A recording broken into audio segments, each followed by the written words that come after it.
دوستوں، بزرگوں کا کہنا ہے کہ ہمیشہ اچھے لوگوں کے ساتھ اٹھنا بیٹھنا چاہیے.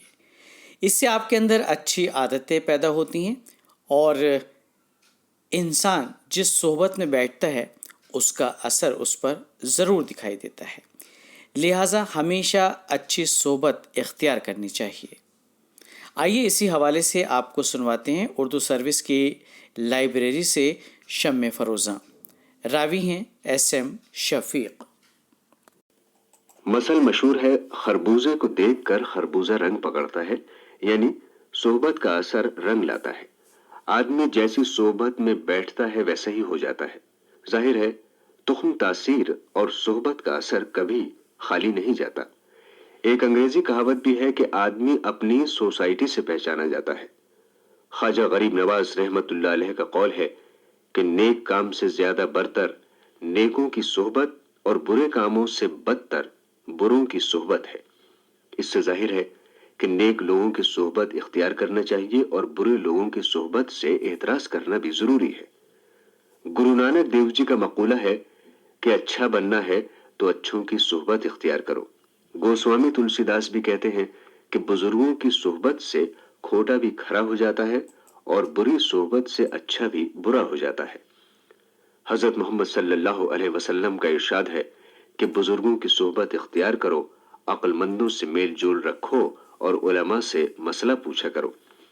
رامائن نے اچھی اور بری صحبت کی یہ کسوٹی پیش کی ہے کہ اچھی صحبت سے عقل و تمیز آتی ہے اور بری صحبت سے عقل جاتی رہتی ہے.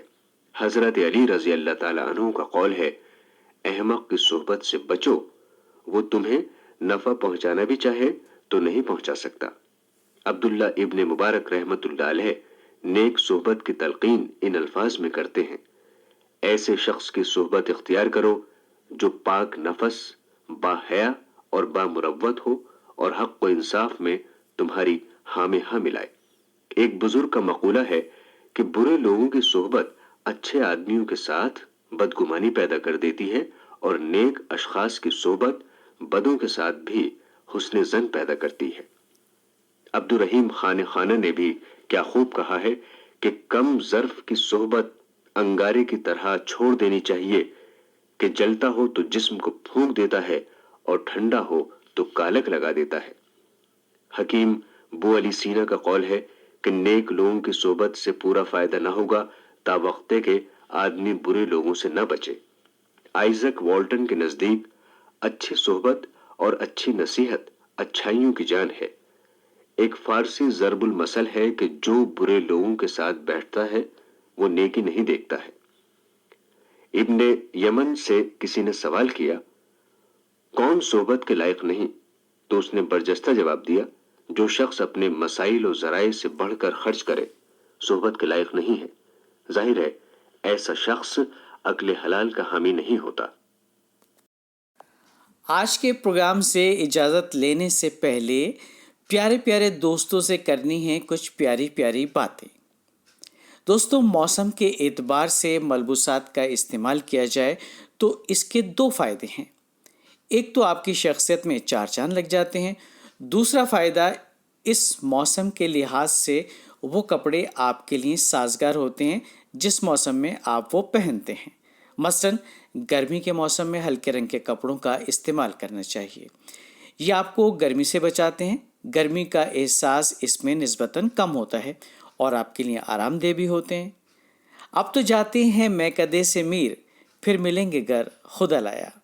پھولا پنڈتا کے ساتھ آج کے پروگرام سے اپنے میزبان نعیم کو دیجیے اجازت. خدا حافظ، شب بخیر، جے ہند.